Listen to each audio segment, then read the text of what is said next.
ஆண்டவராகிய இயேசு கிறிஸ்துவின் நாமத்தினாலே உங்கள் யாவரையும் அன்போடு கூட நான் வாழ்த்துகிறேன், வரவேற்றுக் கொள்கிறேன். தேவனாகிய கர்த்தர்தாமே உங்கள் ஒவ்வொருவரையும் ஒரு ஆசீர்வதித்து வழி நடத்துவாராக.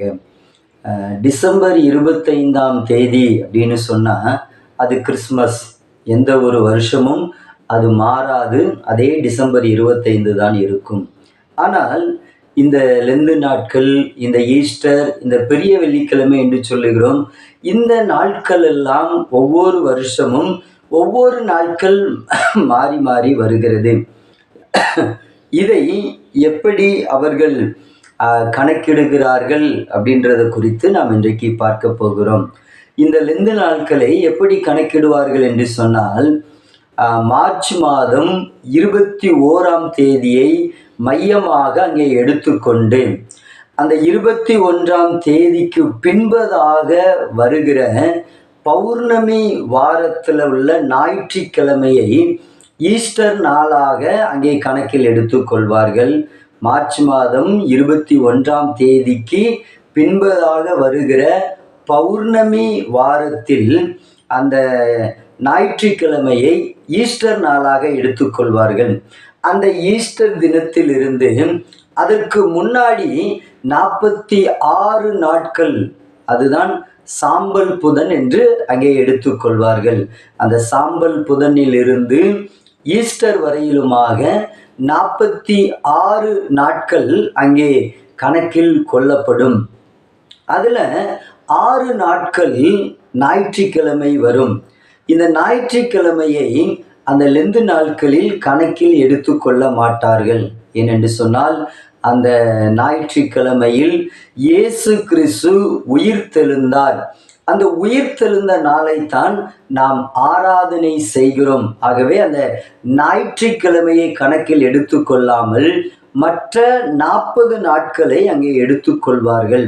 அது லெந்து காலம் என்று அங்கே சொல்லப்படுகிறது. ஏன் அவர்கள் இந்த 40 நாட்களை தெரிந்து கொள்ள வேண்டும்? 30 நாள் வச்சிருக்கலாம், இல்லைன்னா ஒரு 50 நாள் வைத்திருக்கலாமே. ஏன் 40 நாட்களை அங்கே வைத்திருக்கிறார்கள்? நம் வேதாகமத்தில் மோசே 40 நாட்கள் உபவாசம் இருந்தார். இயேசு கிறிஸ்து 40 நாட்கள் உபவாசம் இருந்தார். இன்னும் அநேக 40 நாட்களை குறித்து அங்கே நாம் தியானிக்கிறோம். இந்த 40 என்பது ஒரு புதிய துவக்கத்தை, ஒரு புதிய தொடக்கத்தை அங்கே குறிப்பிடுகிறதா இருக்கிறது. ஆகவேதான் இந்த லெந்து காலங்கள் 40 நாட்கள் என்று அங்கே வைத்திருக்கிறார்கள். கிபி 4ஆம் நூற்றாண்டில்தான் இந்த லெந்து காலங்கள் அங்கே ஆரம்பிக்கப்பட்டது. 4ஆம் நூற்றாண்டிலிருந்து இந்த லெந்து காலங்கள் அங்கே முன்னோர்களால் அங்கே ஏற்படுத்தப்பட்டது. இந்த நாட்களை நாம் கட்டாயம் ஆசரிக்க வேண்டும், கடைபிடிக்க வேண்டும் என்று வேதத்தில் அங்கு சொல்லவில்லை. ஆனால் நம்முடைய முன்னோர்களுடைய பாரம்பரியத்தின் படியாக இந்த 40 நாட்கள் அங்கே நமக்கு ஆசரிக்கப்படுகிறது. சாம்பல் புதனில் இருந்து ஈஸ்டர் வரையிலுமாக 40 நாட்களை நாம் லெந்து நாட்களாக அங்கே நாம் ஆசரிக்கிறோம்.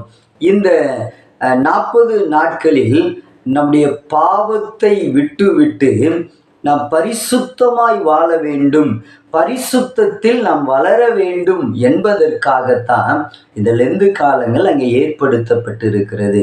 லெந்து அப்படின்னு சொன்னால் துளிர் விடுதல் என்று சொல்லி அங்கே அர்த்தம். எப்படி இலையுதிர் காலத்தில் மரம் தன்னுடைய இலைகளை எல்லாம் உதிர்த்து விட்டு வசந்த காலம் வரும் பொழுது எப்படி இலைகளை அது புதிதாக புதுப்பித்து கொள்ளுமோ, அதே போலத்தான் இந்த லெந்து நாட்களில் நம்மிடத்தில் இருக்கிறதான பாவங்கள், அசுத்தங்கள் எல்லாவற்றையும் நாம் உதிர்த்து விட்டு நாம் பரிசுத்தத்தில் துளிர்க்க வேண்டும். நம்முடைய பாவத்தை விட்டு நாம் மனம் திரும்ப வேண்டும் என்பதற்காகத்தான் இந்த நாட்கள் அங்கே ஏற்படுத்தப்பட்டிருக்கிறது. இதனுடைய ஆரம்ப நாள் இந்த லெந்து நாட்கள், இந்த உபவாச நாட்களினுடைய இந்த ஆரம்ப நாளை சாம்பல் புதன் என்று அங்கே சொல்லுவார்கள். சாம்பல் என்று சொன்னால் அது தாழ்மையை அங்கே குறிக்கிறதாக இருக்கிறது. நம்மிடத்தில் இருக்கிற மனமேட்டிமை, பெருமை, அகந்தை, இப்படிப்பட்ட காரியங்கள் எல்லாவற்றையும் விட்டுவிட்டு நாம் தாழ்மையாய் இருக்க வேண்டும். நம்முடைய ஆத்துமாவை ஆண்டவரிடத்தில் நாம் தாழ்த்த வேண்டும் என்பதற்காக இந்த சாம்பல் புதன் அந்த நாளில் என்ன செய்வாங்க என்று சொன்னால், சாம்பலை அங்கே தரையில கொட்டி அதன் மீது அமர்ந்திருந்து அந்த சாம்பலை அள்ளி தலையில் போட்டு தாங்கள் செய்த பாவங்களுக்காக மனம் வருந்துவார்கள். தாங்கள் செய்த பாவத்திற்காக அவர்கள் மனம் வருந்தி ஆண்டவரிடத்தில் மன்னிப்பு கேட்கிறவர்களாய் இருப்பார்கள். ஆரம்ப நாட்களில் அப்படிப்பட்ட காரியங்கள் இருந்தது. ஆனால் இன்றைக்கு அது சடங்காச்சாரமாக மாறி போய்விட்டது. இந்த லெந்து காலங்கள் என்று சொன்னால், இந்த 40 நாட்கள், இந்த உபவாச நாட்கள் ஏன் நமக்கு கொடுக்கப்பட்டிருக்கிறது என்று சொன்னால், நம்முடைய பாவத்தில் இருந்து நாம் மனம் திரும்பி பரிசுத்தமாய் வாழ வேண்டும் என்பதற்காகத்தான் இந்த 40 நாட்கள் அங்கே நமக்கு கொடுக்கப்பட்டிருக்கிறது. இந்த நாட்களில் ஒன்று, நம்முடைய பாவத்தை விட்டு நாம் மனம் திரும்ப வேண்டும். இன்னொன்று, இச்சையடக்கம் நமக்கு தேவையானதாக இருக்கிறது. இந்த நாட்களில் இந்த காரியங்களை நாம் கடைபிடிக்கிறவர்களாய் நாம் இருக்க வேண்டும். பாவத்தை விட்டு மனம் திரும்புகிற ஒரு வாழ்க்கை, இச்சையடக்கம், இப்படிப்பட்ட காரியங்களை நாம் கடைபிடிக்கிறவர்களாக நாம் இருக்க வேண்டும்.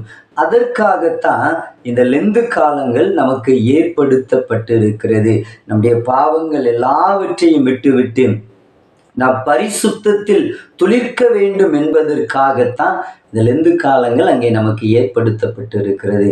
நாம் யோவேல் எழுதின தீர்க்கதரிசியின் புத்தகம் 2ஆம் அதிகாரம் 12, 13 வசனத்தில் அங்கே நாம் பார்க்கிறோம், நீங்கள் இப்பொழுதே அழுகையோடும் உபவாசத்தோடும் புலம்பலோடும் உங்கள் முழு இருதயத்தோடு கூட கர்த்தரிடத்தில் திரும்புங்கள் என்று அந்த வேத வசனம் சொல்லுகிறது. நீங்கள் உங்கள் வஸ்திரங்களை அல்ல, உங்கள் இருதயங்களை கிழித்து உங்கள் தேவனாகிய கர்த்தரிடத்தில் திரும்புங்கள் என்று சொல்லி அந்த வேத வசனம் சொல்லுகிறது.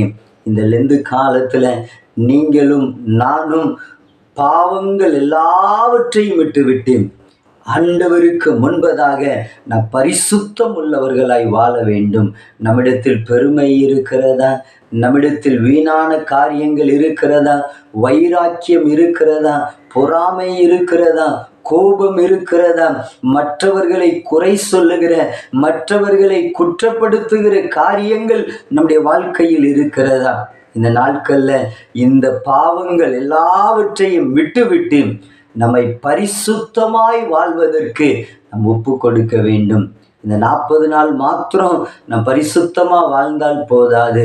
நம்முடைய ஜீவன் இருக்கிற வரையிலும் நாம் பரிசுத்தமாய் நாம் வாழ வேண்டும்.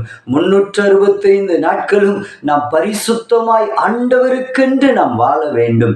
அதற்காகத்தான் இந்த லெந்து காலங்கள் அங்கே நமக்கு கொடுக்கப்பட்டிருக்கிறது.